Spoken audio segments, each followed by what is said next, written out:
पुण्यश्लोक अहिल्यादेवी होळकर शेतकरी कर्जमुक्ती योजनेतील पात्र शेतकऱ्यांची या यादीतील पात्र शेतकऱ्यांच्या खात्यामध्ये आषाढी एकादशीच्या दिवशी म्हणजे शनिवारी निधी हस्तांतरित केला जाणार आहे। मुख्यमंत्री देवेंद्र फडणवीस यांनी ही मोठी घोषणा केली आहे। जे रिलीफ पॅकेज घोषित करण्यात आलं होतं त्याचा आज आढावा मंत्रिमंडळाच्या बैठकीमध्ये आम्ही घेतला।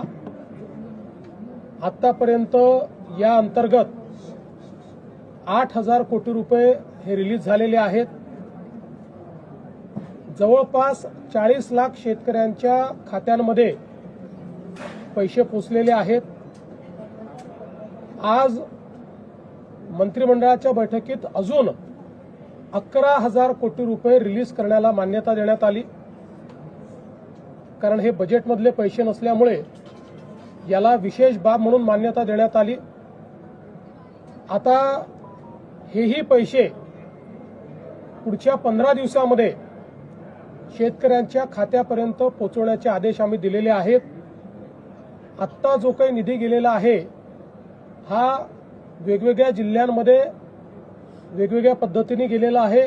काही ठिकाणी तो पार्शल गेलेला आहे। याचं कारण आम्ही एक निर्णय घेतला होता की जशा याद्या येतील तशी मान्यता द्यायची, सगळ्या याद्यांकरता थांबायचं नाही।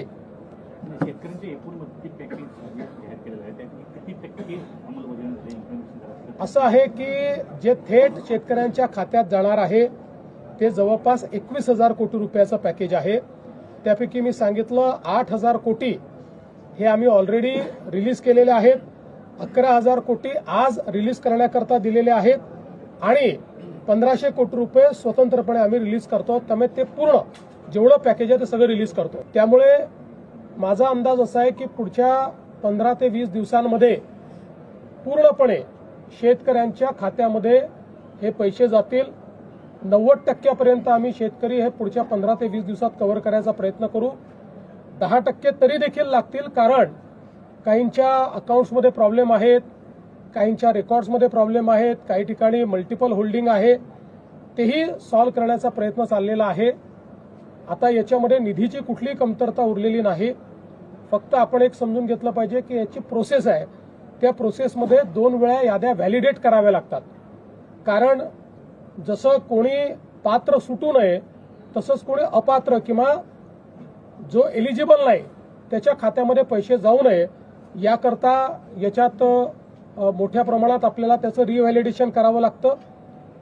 एक सुदैवाने ॲग्रीस्टॅकचा डेटा असल्यामुळे ॲग्रीस्टॅकचे जे अकाउंट होल्डर आहेत या कोणाचंही आम्ही ई-केवायसी करत नाहीये। अन्यथा ई-केवायसीलाच 1 महिना लागला असता। फक्त एखाद्या केसमध्ये जिथे ॲग्रीस्टॅकमध्ये नाव नाही आणि एलिजिबिलिटी आहे त्यांचंच केवळ ई-केवायसी आपण करतोय। त्यांनाही आपण पहिले मदत देऊ, त्याच्यानंतर मग ई-केवायसी करू, असाही निर्णय आपण केलेला आहे। त्यामुळे पुन्हा एकदा सांगतो की जवळपास आपण त्या ठिकाणी जी थेट मदत आहे त्यापैकी 8,000 कोटी रिलीज केली आहे। 11,000 कोटी आज रिलीज आपण करतो आहोत आणि आता ती आपल्या शेतकऱ्यांच्या खात्यामध्ये जायला सुरुवात झालेली आहे। एकूण पॅकेज घाई करू नका, अजून थांबतो कळून जात नाही। दुसरं असं आहे की आता मोठ्या प्रमाणात शेतमालाच्या खरेदीचा विषय आलेला आहे। याही संदर्भात आम्ही सगळीकडे आता रजिस्ट्रेशन सुरू करतो आहोत।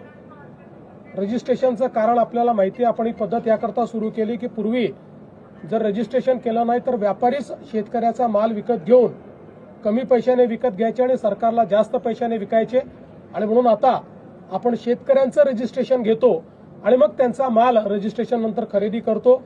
तशा प्रकारचं रजिस्ट्रेशन आपण सुरू केलेलं आहे।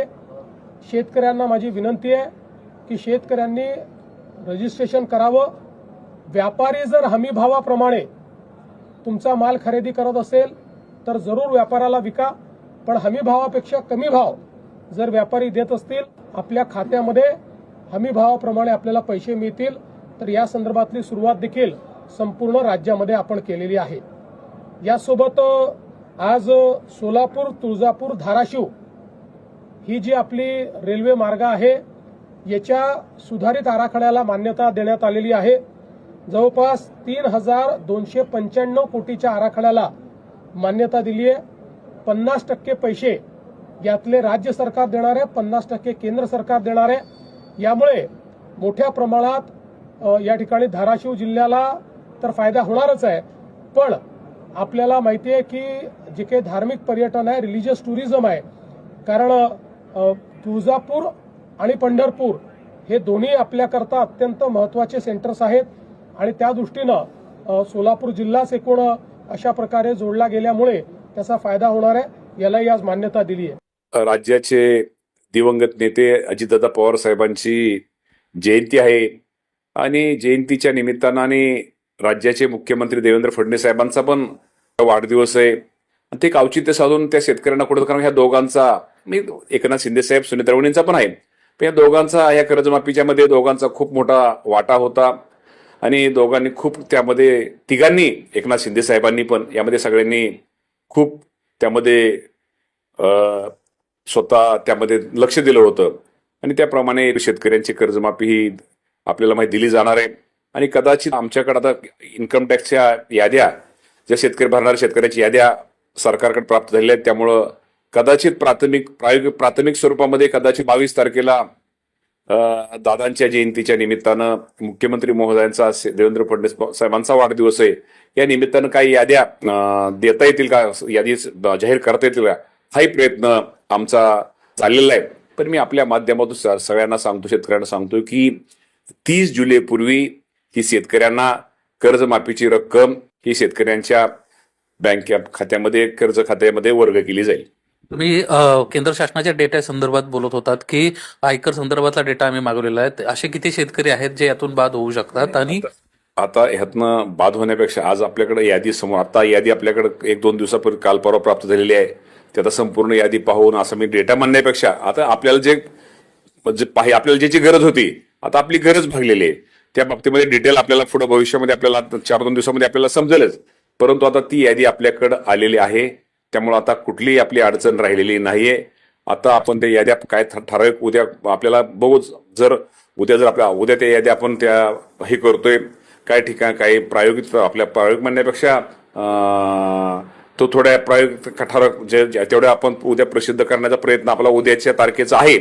जरी उद्याच्या तारखे ते आहेच, पण त्याचबरोबर जी रक्कम आहे ती रक्कम मात्र आपण 30 जुलैच्या सगळ्या शेतकऱ्यांना देतोय.